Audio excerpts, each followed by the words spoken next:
You know those big, lumbering machines you see cleaning our streets? Yeah, the street sweepers. Well, what if I told you they're not just a cleaning service? What if they're actually a key player in a fascinating scientific battle to protect our water? Let's dive into the surprising science of street sweeping. You've heard this a million times, right? Well, this old saying is basically the mission statement for modern street sweeping.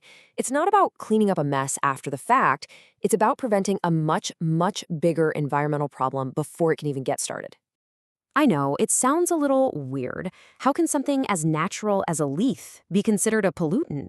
Well, it turns out that a simple pile of leaves in the gutter can kick off a pretty nasty chain reaction in our local lakes and streams. So let's take a closer look at what's really going on with all that stuff on the street. What just looks like harmless yard waste is actually a delivery system for a very specific and surprisingly harmful type of pollutant. The number one culprit we're talking about here is phosphorus. Now, the easiest way to think about it is this. Phosphorus is basically fertilizer for algae.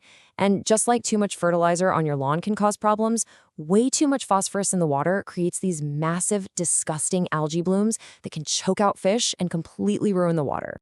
And here's the connection. As all those leaves and grass clippings sit on the hot pavement, they start to break down and literally leach out phosphorus. Then, the next time it rains, all that phosphorus-rich gunk gets washed right into the storm drains, which, you guessed it, lead directly to our rivers and lakes. Our streets basically become phosphorus factories. Okay, so if our streets are ground zero for the problem, then they're also our first line of defense.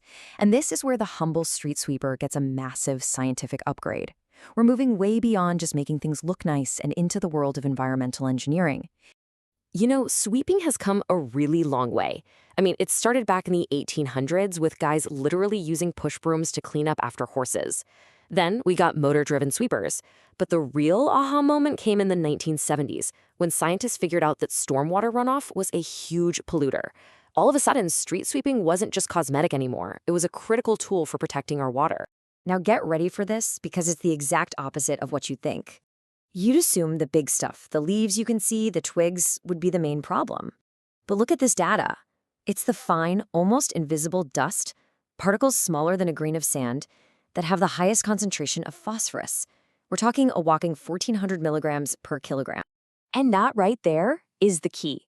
That's the whole challenge. If you really want to protect our water, you can't just pick up the big, obvious trash.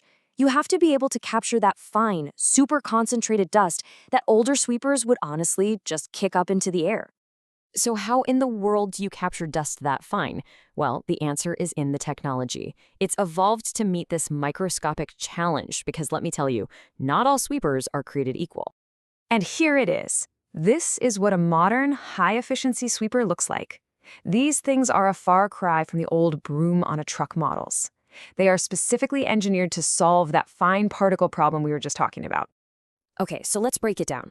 On one side, you have your traditional mechanical sweepers. They use those big spinning brooms to kind of flick debris onto a belt.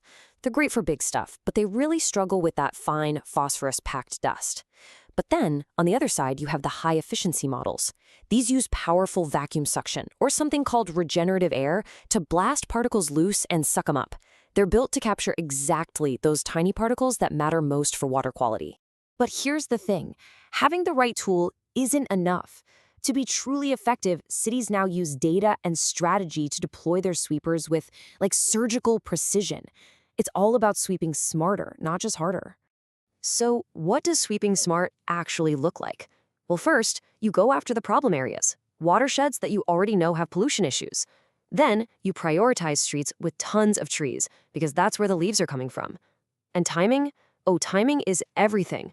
You have to sweep right after the leaves fall and, this is crucial, before a big rainstorm comes and washes it all away. That means hitting the streets more often in the spring and fall. And if you need proof that targeting those leafy streets works, just look at this chart. The difference is incredible. On streets with not a lot of trees, a sweeper might pick up around 10 pounds of stuff per mile. But on a street with a really dense tree canopy, that number jumps to nearly 60 pounds. The data couldn't be clearer. Follow the trees. All right, I can hear you thinking it.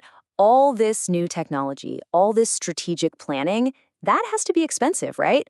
So the big question is, does this whole advanced approach to street sweeping actually pay off? Well, the answer might surprise you. It costs about $3 to $5 to remove 1 pound of the stuff from the street using a smart sweeping program. Now, when you compare that to the cost of, say, building massive new water treatment facilities down the line, it's a bargain. This is one of the most cost-effective options out there. It's that ounce of prevention paying off in real dollars. And this isn't just theory.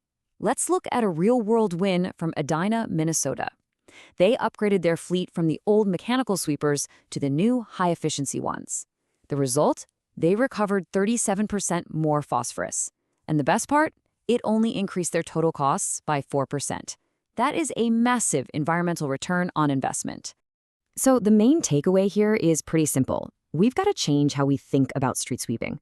It's not just a simple cosmetic service anymore. It's a sophisticated, data-driven environmental program, and it's one of the most practical and affordable tools we have to protect our urban waterways. And that's our explainer, so I'll leave you with this thought. The next time you have to run out and move your car for the street sweeper, remember, you're not just avoiding a parking ticket. You're actually playing a small part in a huge citywide effort to keep our water clean.